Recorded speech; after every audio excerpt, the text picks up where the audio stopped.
I am very pleased to welcome you all back from lunch and to welcome you to session 3 of our virtual conference.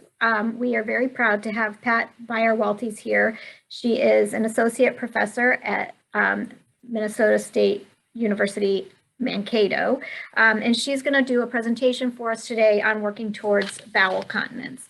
So just a quick introduction. Pat has been a pediatric nurse practitioner for over 30 years.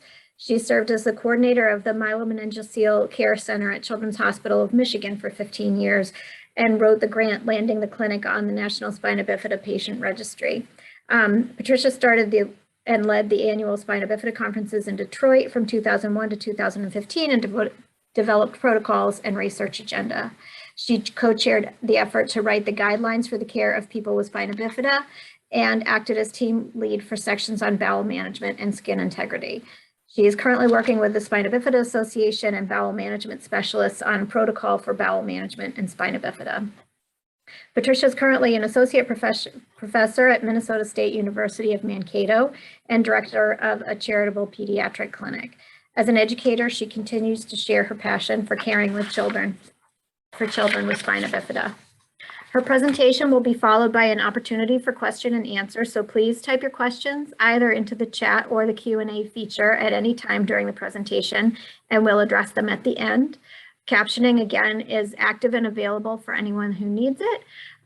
So thank you all so much for attending, and Pat, I will turn it over to you. I just want to say, if it weren't for the wonders of technology, and it's not always wonderful, but it does provide us the opportunity to connect with you from halfway across the country. So we're very fortunate to have you here, and thank you so much for joining us.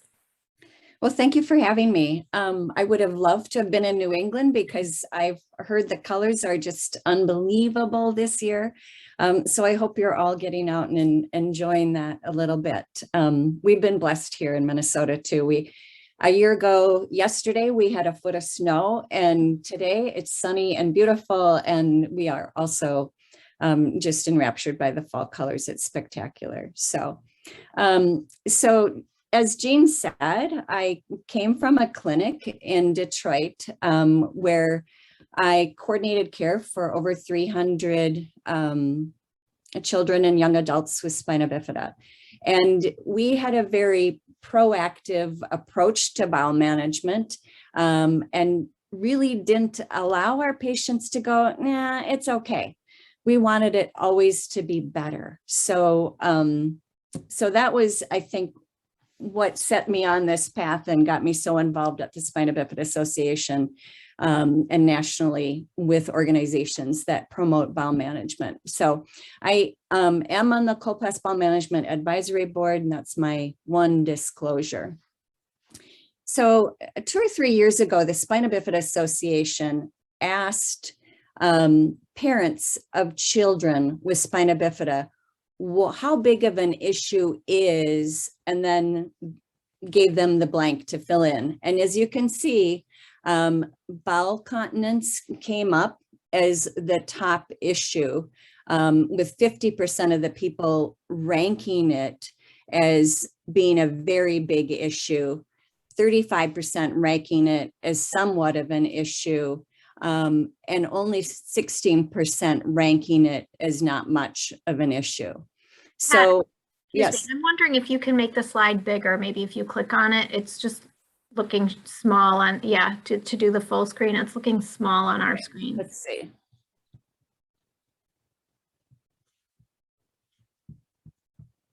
Are you seeing the presenter view?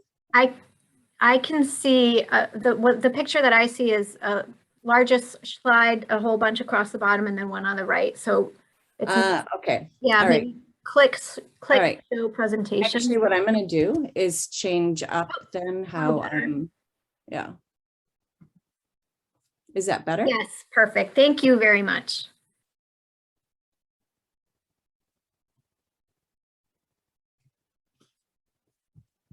I'm going to get me out of the way. Okay. So then again, the top, sorry, I still have a bar in my way. Okay, there. The top 5 biggest issues or problems overall in that same survey And here we have the percent citing each item as one of the top 5. And as you can see, parents of children with spina bifida ranked it as being the top for 64% of them. In parents of, and this should probably be adults with spina bifida, but parents of someone with spina bifida who's over the age of 18 listed it as the second biggest issue. And adults with spina bifida, again, still list it as the second biggest issue, with 51% of them putting it way up there. So that's why we're here talking about it today, because we know that this is an issue. So if you have, we're going to talk a little bit about like normal physiology. So in normal physiology, and I probably should have inserted a slide for this, but you probably know this, but the nerves that control your bladder and bowel, or the very bottom, the nerves that control your, I should say, like the anal sphincter, your rectum, and your bladder control, come off at the very, very bottom of your spine. So even if you have a sacral level spina bifida, you could still have problems with both urinary and bowel continence. But there are other issues as well. So if you have spina bifida, what physiologic problems will you have? One, slow transit time. And by transit time, I mean, how long does it get food to get from your mouth to come out in your poop? So the colon transit time in spina bifida patients is significantly prolonged, indicating a neurogenic involvement of the bowel and slow, what we call slow transit constipation. What does that result in? Why is that an issue? It results in more water being absorbed out of the gut, so the stool gets firmer and you pass stool less frequently, hence constipation. Okay, there's more. Abnormal anal sphincter tone. So we've done measurements of anal sphincter tone and showed that typically patients with spina bifida have a very low pressure. In rare cases, you could have the opposite, a very tight anal sphincter. But in most patients with spina bifida, it's low pressure. What does that mean? We get leakage of stool, fecal incontinence, and poor evacuation of the rectum. And then third, you're unaware of a full rectal cavity, and there's absence of normal rectal and anal reflexes. Hence this picture of the full rectal cavity and your poor little bladder going, oh, I'm squished. What does that result in? More leaking from your bladder. So as you can see, we have a boatload of issues, but that's not all. There's more. So we have constipation, leaking of stool, urinary incontinence, but also urinary tract infections. One example I can give you is I had a patient come into clinic who was having some problems with what mom thought was a weeping of a yellow fluid from her vagina.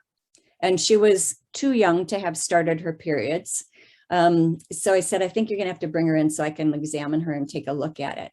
And what I found when I undid her diaper was she indeed had like a yellow fluid, but when I smelled it, it smelled like poop.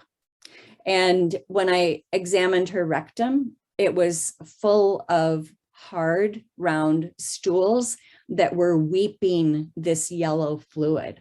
So if you think about that leaking out, you know, there aren't good bugs in our poop that should be shared with our bladder.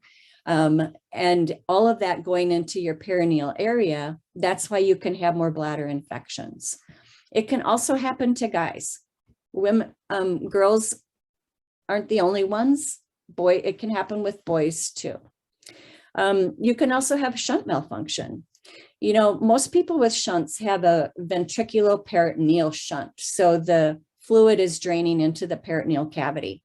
But if all of a sudden you are so constipated, the pressure is increasing in that peritoneal cavity, then your shunt is not going to adequately drain.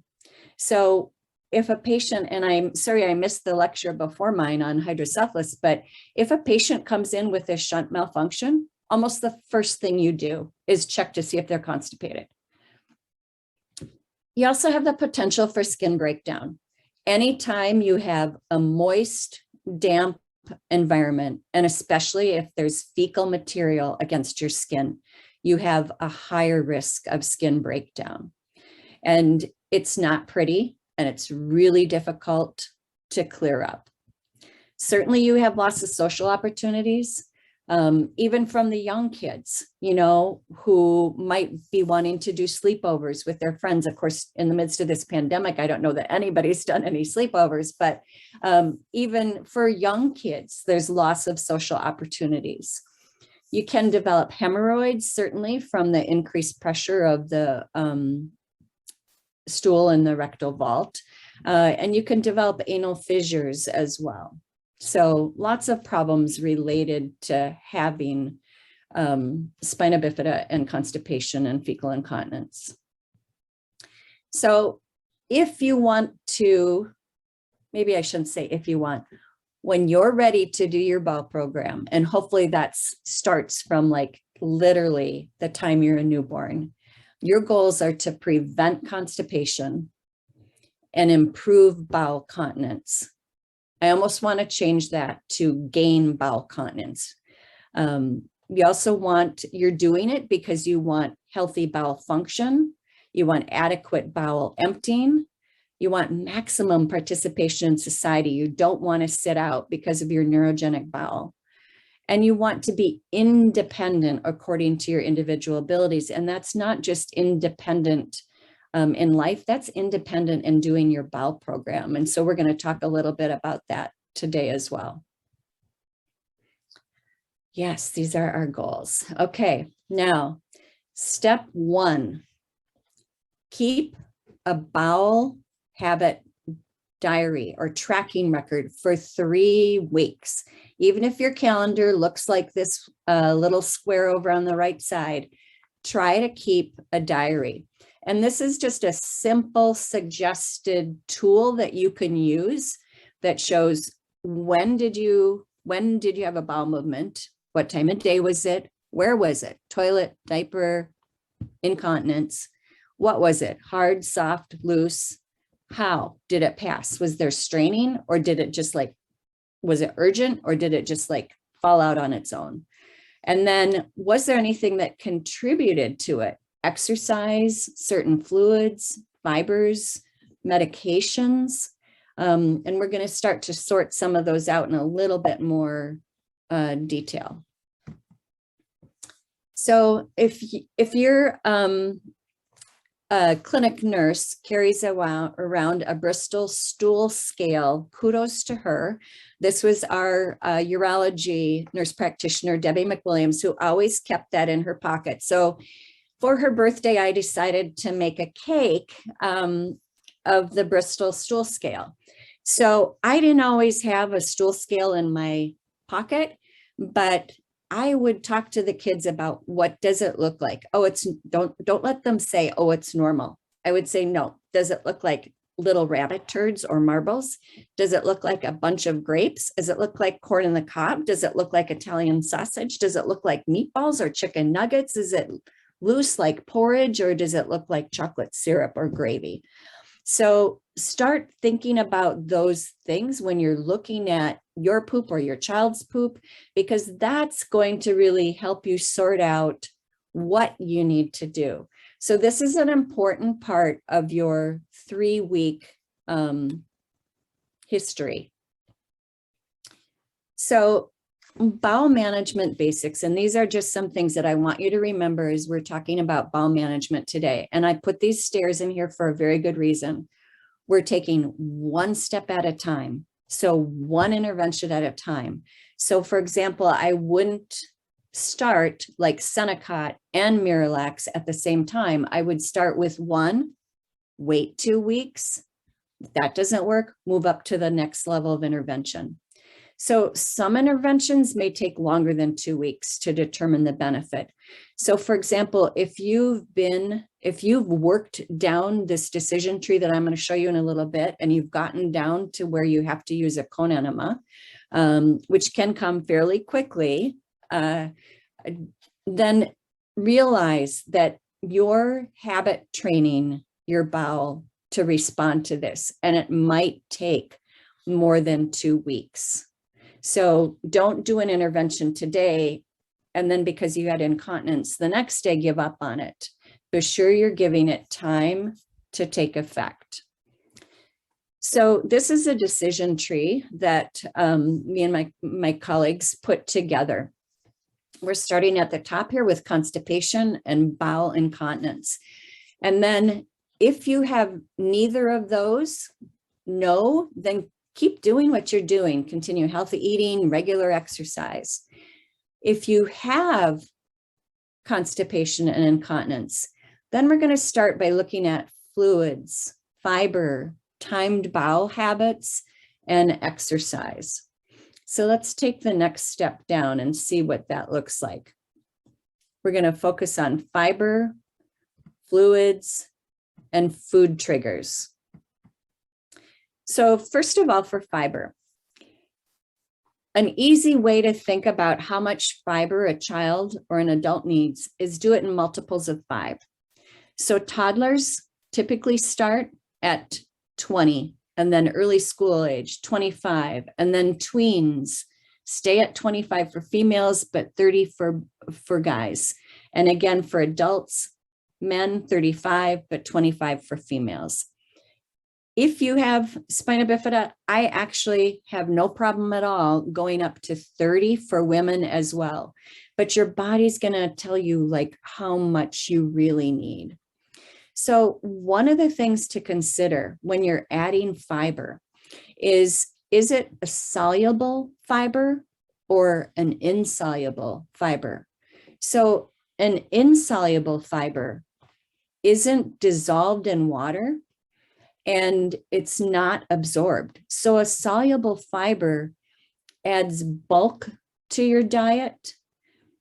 But if you don't have the fluid to go with that bulk, it's not going to work. And your gut will just get literally tied up in knots. So it's important to think about when you're adding fiber, what it looks like and how you're adding it and how much fluid you're taking. So for fluids, number 1, avoid caffeine. It's a diuretic. It's just going to pull more fluids out of your GI tract. Fluid requirements, and I think many of you are probably familiar with these. For us adults, 8 cups a day for women, 10 to 11 for guys. So it's sometimes hard to actually measure how much your kids are drinking, but just try it for a couple of days so that you get an idea of actually how much. And I say the same thing for fiber. Just go back 24 hours and look up how much fiber is in what you had to eat so that you get an idea of where your fiber sources are. And then often we see foods that can be triggers, as in constipating. So perhaps it's fatty foods, perhaps it's carbohydrates, it can be bananas, red meat, dairy products. So think about the foods that you're eating and what might be more constipating. Now, you can also identify food triggers that provide constipation relief. I had one little boy that every time he went back and forth from grandma's to mom's, and he would sometimes stay with grandma and grandpa for several weeks at a time. And when he did, they actually would get his bowel management under control. And then he'd go back to mom and he'd start to have problems. And what we figured out was that he was getting M&Ms that were a food trigger for him. And all he had to do was eat a half bag and he would start to have diarrhea. So what his grandparents did was, and not everybody can be this precise, but he could have 10 M&Ms and not have a problem, and it helped to relieve his constipation, but not cause continence. So sometimes you'll find food triggers like that can be very interesting. I have prunes down here in the corner. And one thing to think about with prunes is not only do they have fiber, but they have a sugar that brings more water into the gut. And so they actually help in several ways. If you can't tolerate eating prunes, you can try prune juice. And if you think it tastes awful, then just mix it with a little bit of 7-Up or Sprite, and you'll think you have a Dr. Pepper in your hand. So just something else to kind of think about. Sometimes foods with high fiber and high water content, like watermelon, can be really beneficial to helping resolve constipation. So just have to figure out for yourself what foods can give you some constipation relief, or that might be giving you too much relief and resulting in bowel incontinence and loose stools. And this just gives you some idea of how much fiber is in each of these foods. And you can see just a wedge of watermelon or a melon has a gram, one prune has a gram, a cup of green beans is 4 grams, a cup of spinach, 4 grams, a tablespoon of ground flaxseed. And a lot of people will mix flaxseed into their cooking items, just to kind of hide it, but also to give them that extra fiber. 3 cups of popcorn, 2 grams of fiber. And again, as I mentioned, there's some food triggers that spell disaster. It could be chocolate, chocolate milk, high fructose corn syrup, greasy foods, or even for some people, it's spicy foods. You just have to learn what your triggers are. And that's where keeping that diet diary or the log will come in handy, because you can track on there what foods that you think might be your triggers. All right, so now we're going to go further down the decision tree. We have failed fiber fluids, exercise, time bowel after meals, and now we're going on. We're going to try a twofold attack, and you can start with just oral.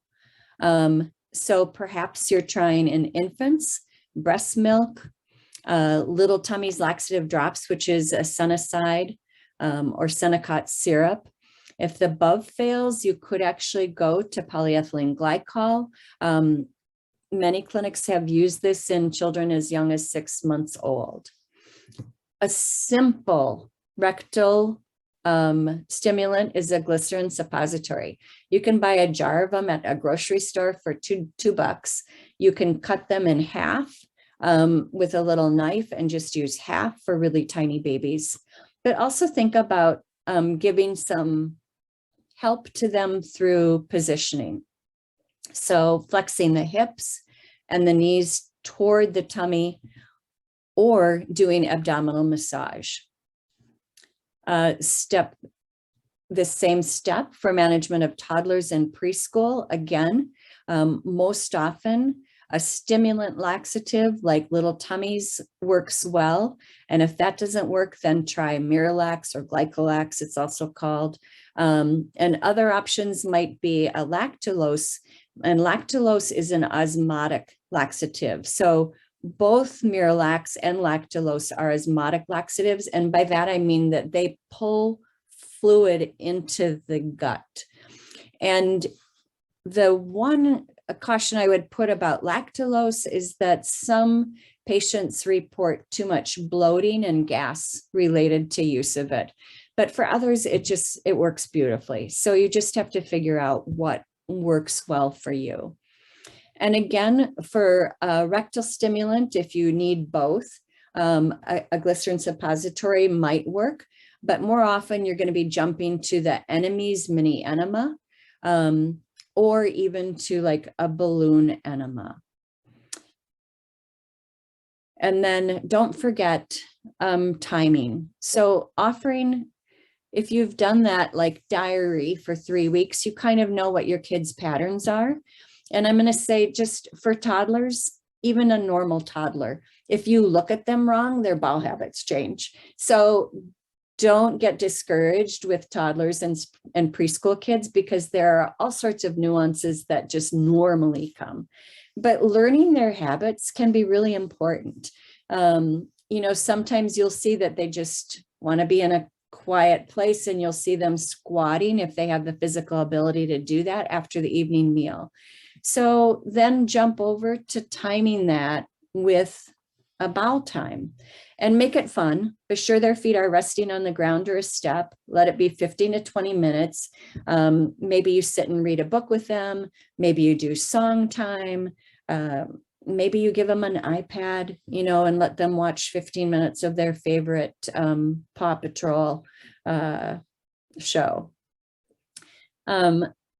Just to take off on that positioning options a little bit more, reducer rings can be really helpful. A lot of kids just are like really afraid of that, the hole that is actually the toilet. So important to just kind of give them space to let them be comfortable. My preference is actually this mommy's helper, because then you're not having to clean out another potty, and it lets them climb up. It lets them mimic you, which is also an important piece. This is something that's become very popular, not just for patients with spina bifida, but many people who have constipation problems prefer to use what's called a squatty potty. And we know that that squatting can get you in position that you need to be comfortable, and it just aids in your evacuation. Up in the top right, we have a cushy tushy, which is just it's a reducer ring, but it's also cushioned.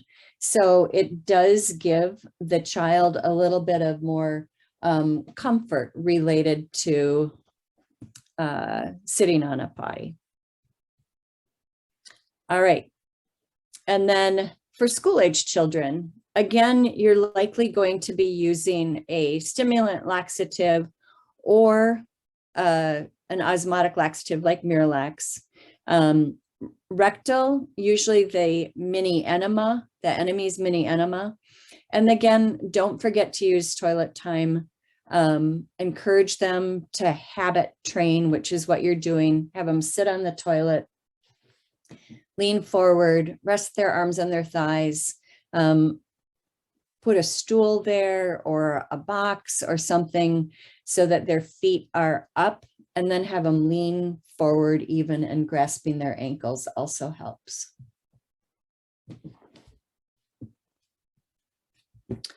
Okay, osmotic laxatives. So we've already mentioned polyethylene glycol or Miralax. Lactulose is the other one I mentioned. There are some magnesium derivatives, mag citrate or milk of magnesia. Those pack a powerful punch. And so I wouldn't want to use this in a younger child, because we would be concerned about electrolyte imbalances actually. So that's something to use with caution and only under direction of your clinic team in younger children. There are stimulant laxatives, so the Senecot preparations or bisocotyl or Ducalax is also. Stool softeners, which don't have a really helpful role in spina bifida because of just their weak effect, but there are stool softeners available which have a ducosate in them. And then there are some combination drugs. So for example, Sena S is a combination of a senicide and a stool softener, and the same with pericolase, which is also a glucosate and a stimulant, laxative. All right, we're going to keep working our way down the decision tree here.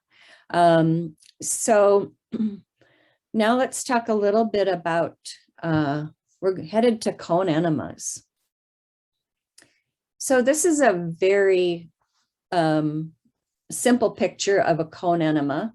The high-tech ones actually have a valve that you can control how fast that enema runs in. Super easy to use, very effective, and very affordable. The difficulty comes is that you may have trouble self-administering because you have to have the bag hung high, and with this valve, you can close it off. Some of them have just like a roller valve on it. This one actually has a little bit higher tech sliding valve. So you have to be able to get it hung, and then you have to be able to sit in position on the toilet, put the cone in place, and hold it in place while you're letting the water run in. So think about that. If your balance isn't great and you're sitting on the toilet, maybe hanging on to something and holding the cone in place, you don't have another hand free to adjust how fast it's going to run in. So if you have good balance and you can hold the cone in place and adjust the valve at the same time, that's awesome.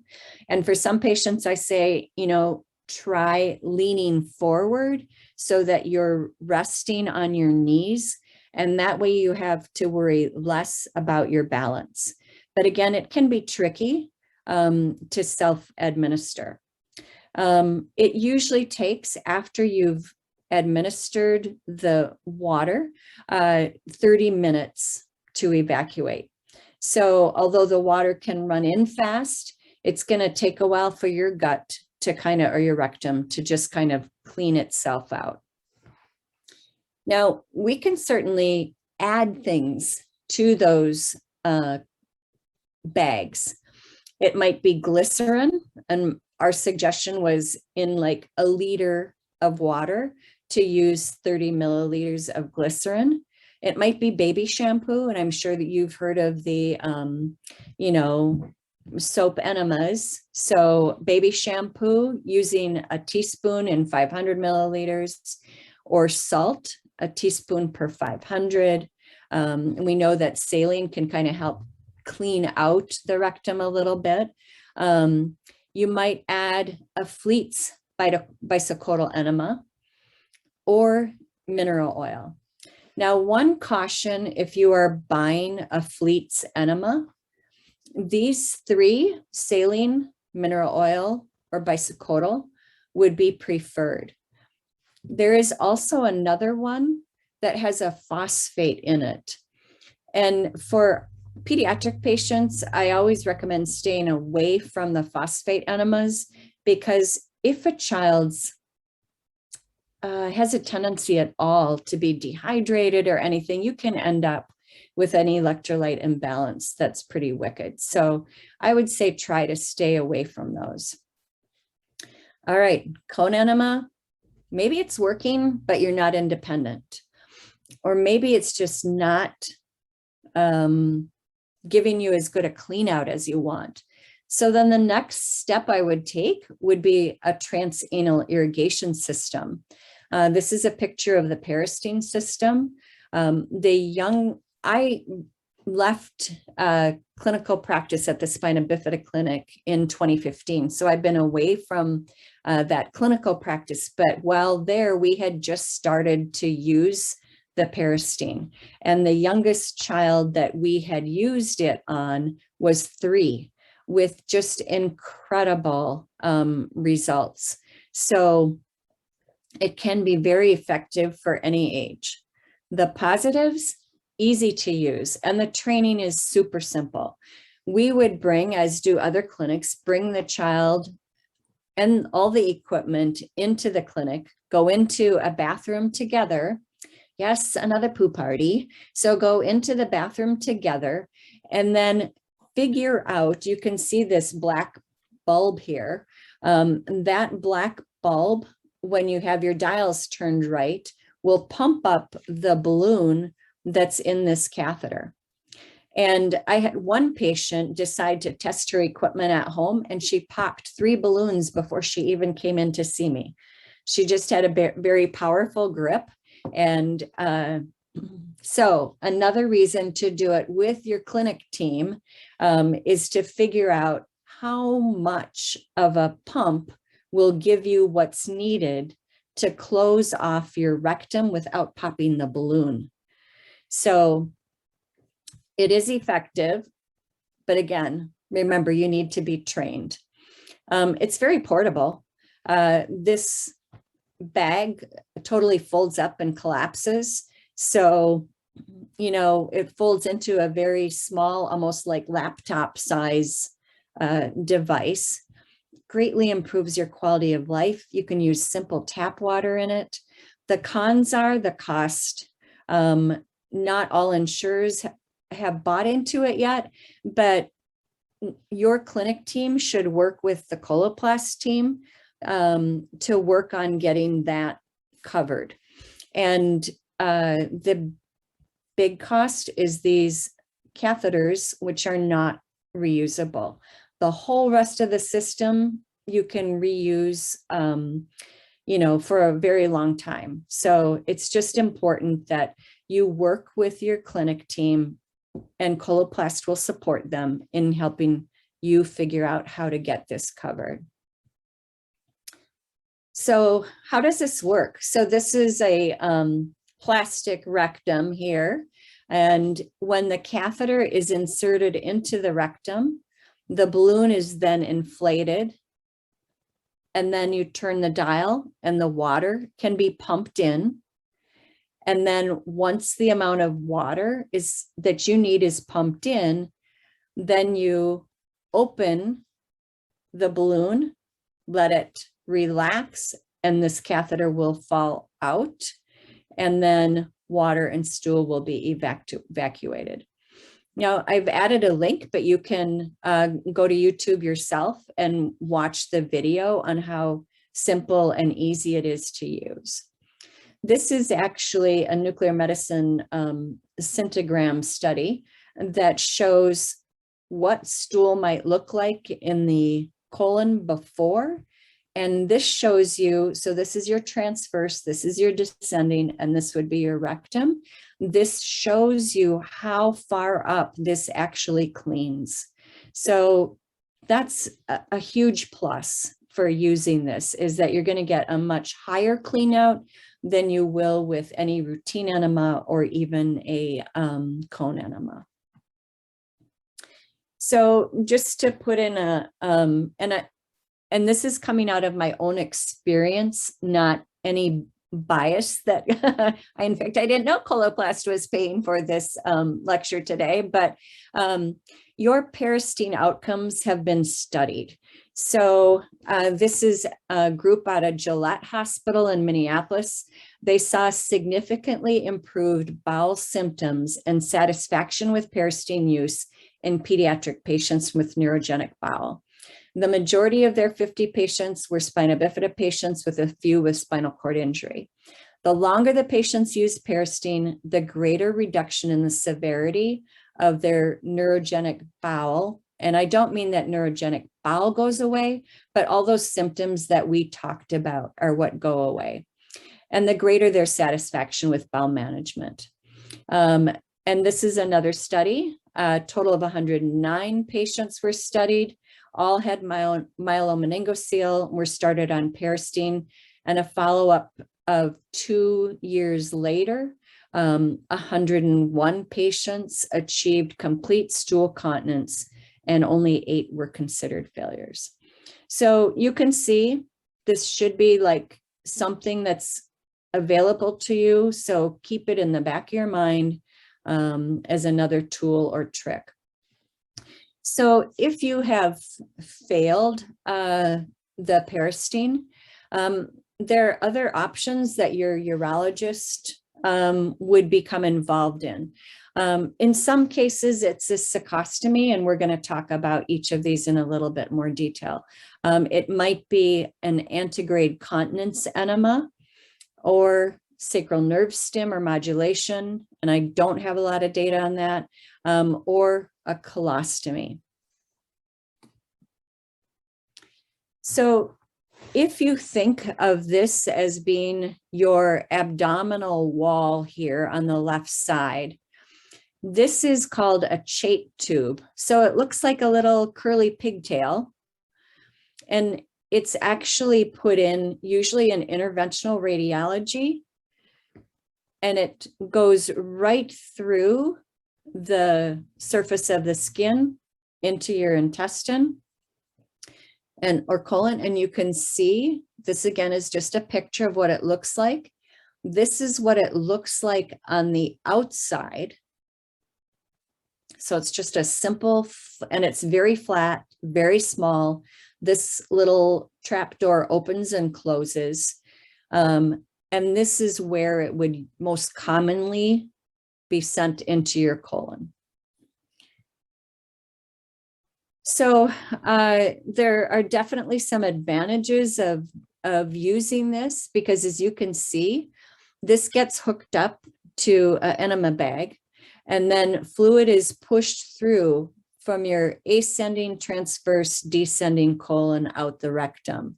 So you get a really good clean out with this. Some patients say that they only have to do it twice a week. I would say the majority do it every other day, just for continence reasons, to be sure they're not going to have any accidents. Initially, it will likely be daily. But then once you learn your habits, you'll be able to back off, hopefully. So two-step insertion process, as I mentioned, usually done in interventional radiology.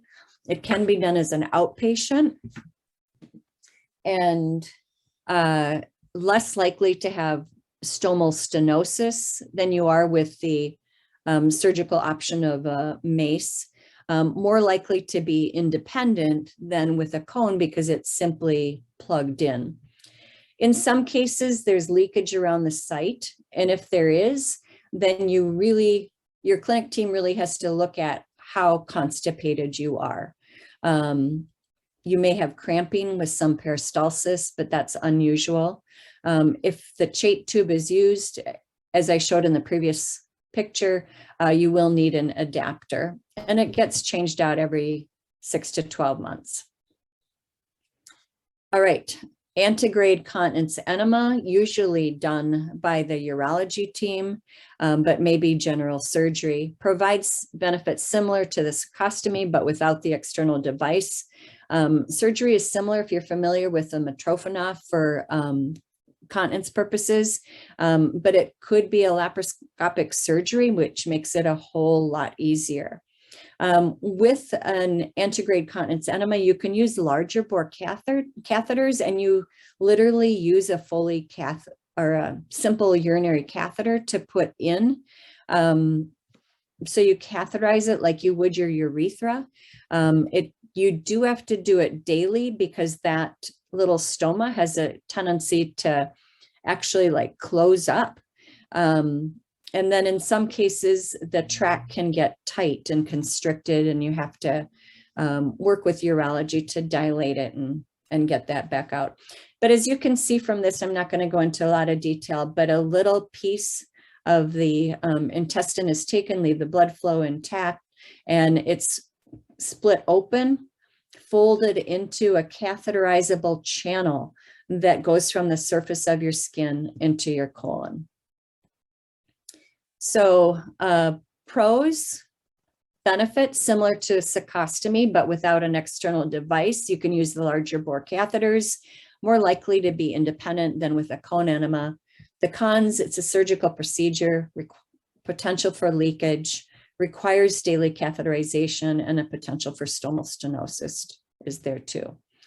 A colostomy, so when all else fails, or In some cases, we've had kids with large sacral wounds that we knew were going to be 6 months or more in the healing, whose healing is complicated by fecal incontinence. And in those kids, we've had to go to a colostomy. And there's some kids who said, this is working for me. And so after their wound is healed, they want to keep their colostomy because they don't want to have to deal with the bowel incontinence. So it's sometimes a last resort, but again, is something to know that's out there if you get to that point. So if we use a decision tree, does it work? So 10 years ago, we looked at the National Spina Bifida Patient Registry data on bowel continence, and 57% were saying, no, they don't have continence. When we looked at our patients, and granted at that point, we only had an N of 43, we had 72%. And as we increased our numbers and actually I was part of revising the definition of bowel continence in the registry and adding more fields to tease out more information about it.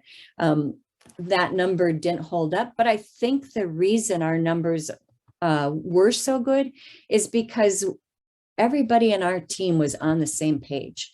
So I was involved, our woundostomy continence nurse, urology, physical medicine, our dietitian, we all asked about bowel continence and worked together to get our patients continent.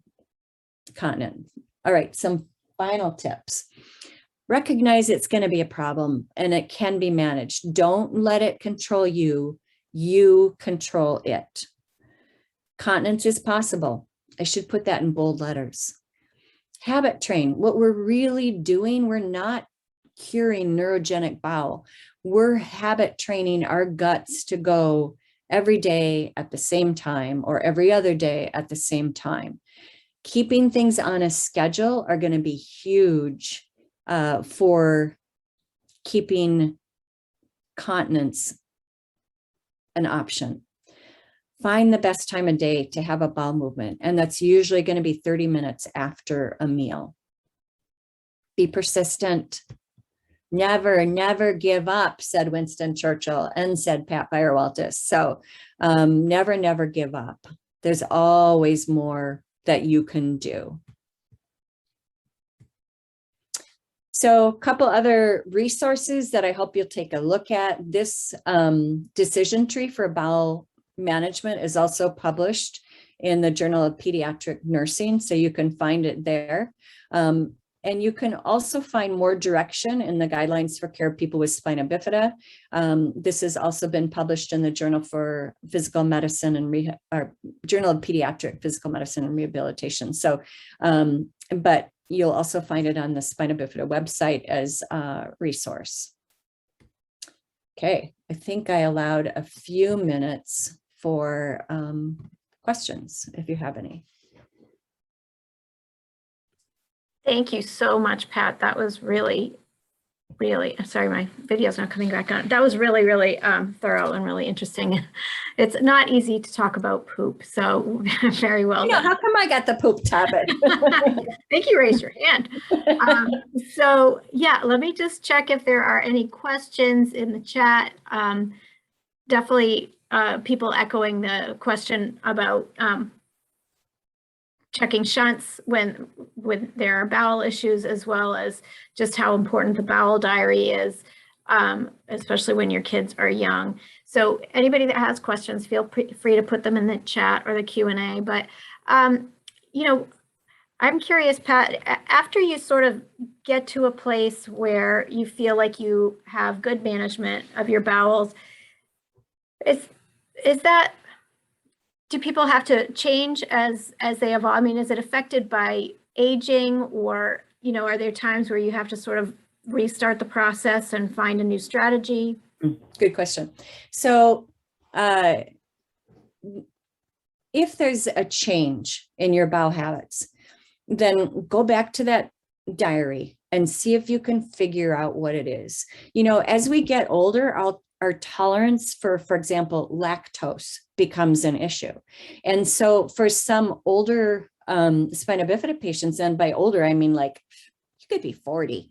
No offense, people, but yeah, it can start to change then. And so recognize that, wow, maybe you're having more gas, more constipation because you're developing like a lactose intolerance.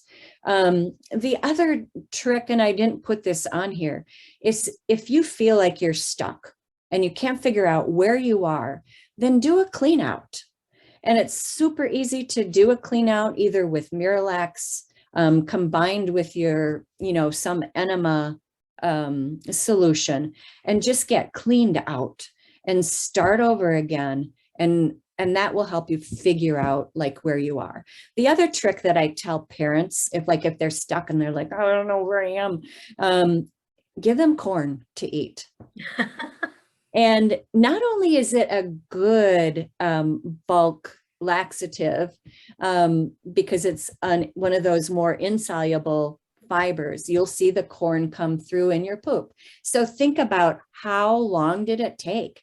You know, if we can say normal transit time, and even in the population without spina bifida, transit times can vary, but your goal is to have that poop come through in 24 hours. You know, if it's 3 days, you probably need to do a clean out and just like get your gut cleaned out and then more aggressively address the issues. We're definitely getting some questions in the chat. I don't know if you can see it or I can read it to you. Okay, worsening diarrhea as you get older. Nothing seems to help. It lasts for months at a time.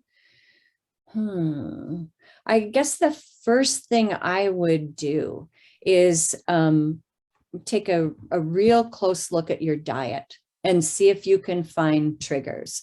You know, we forget about, like, for example, cheese can be very constipating, and people forget how many different places cheese sneaks into our diet. You know, how much is on your pizza?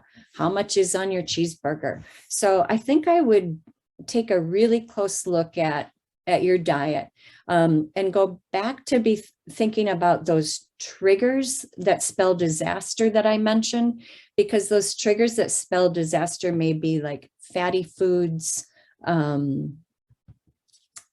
dairy products, chocolate, and just take a real close look at your diet. I would start there. And then if it doesn't resolve, check in with your clinic. There are some new drugs on the market that aren't talked about very often in the spina bifida community, but I think they will be.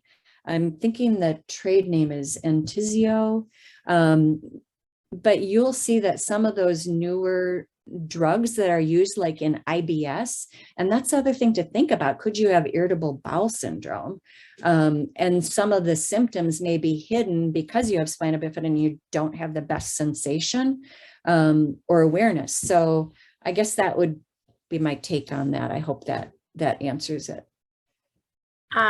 Yeah, we have several other questions in the chat and the Q&A. So one question about somebody using a colostomy bag and having trouble avoiding infection. Do you have suggestions for keeping things clean and avoiding infection?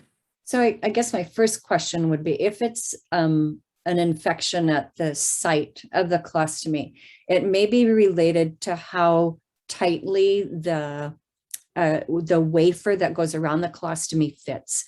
And I would first start with your wound ostomy and continence nurse and talk with her about what's happening and what's going on, because it could be just skin related that then spreads onto the colostomy tissue itself. And so I would probably start with the wound ostomy and continence nurse, because those are wizards. And if you're not getting an answer from one, go to another. Most healthcare centers have several. And I know, like at our center, at Children's, I would have to cover for our wound ostomy continence nurse, and I'm not a certified wound ostomy continence nurse. And so when the floor would call me and say, hey, we have a colostomy kit, I literally like get out my book and go, okay, we can do this, and go over there and, you know, work with the nurses to figure out what the problem was. But yeah, just find a nurse that you can work with and start with that. Okay. Yeah, so comment just about how difficult it is to find GIs that are equipped to treat adults and distinguish between neurogenic bowel and IBS. Yeah. You know, it's so, I mean, even in Boston, it's so difficult to find, and that's just so surprising. You know, in part, I blame us from the Spina Bifida clinics that we have not involved GI from the beginning. We've tried to manage ourselves, and I think we've done a heck of a good job. But there are people out there that do both, that understand spina bifida and understand other GI conditions. Lucine Ambart-Sumayan is one, and she actually is out in Washington. But I know there are people out there, and, you know, we could always reach out to her and say, can you give a recommendation of someone on the East Coast, you know, that might be as smart as you are?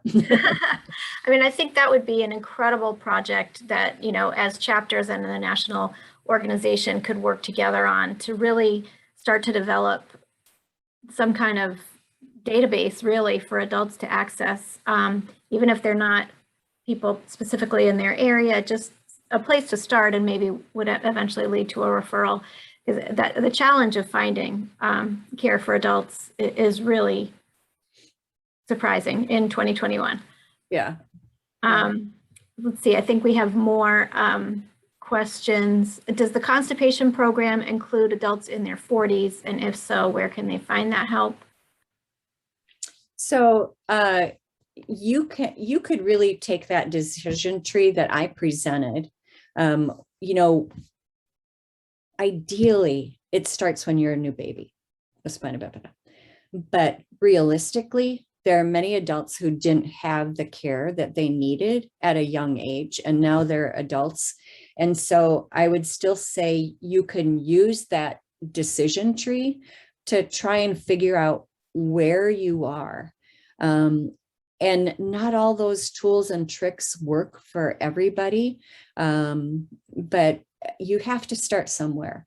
And, you know, maybe starting means starting with a clean out and then go from there. So you can use the Spina Bifida guidelines, you know, that are on the Spina Bifida website, which have recommendations for adults. And it doesn't matter how old you are as an adult, it will be the same. That's excellent. And that's also available as an app too, for people who are not aware, right? So you can have it right on your phone.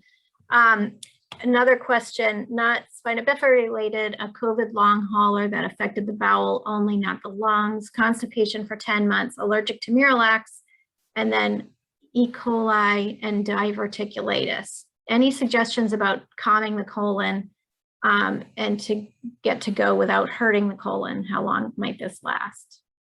That's a lot. Wow. So is the problem constipation? Tell me, Jean, is that? She didn't say, so hopefully she can clarify that in the Q&A. Is the problem constipation? Yes. Okay. So COVID long haulers is a whole nother ballgame. And, you know, we've only been in this pandemic. I know only sounds awful, but, you know, we're a year and a half into it. And there's so much that we don't know yet about those people who are long haulers.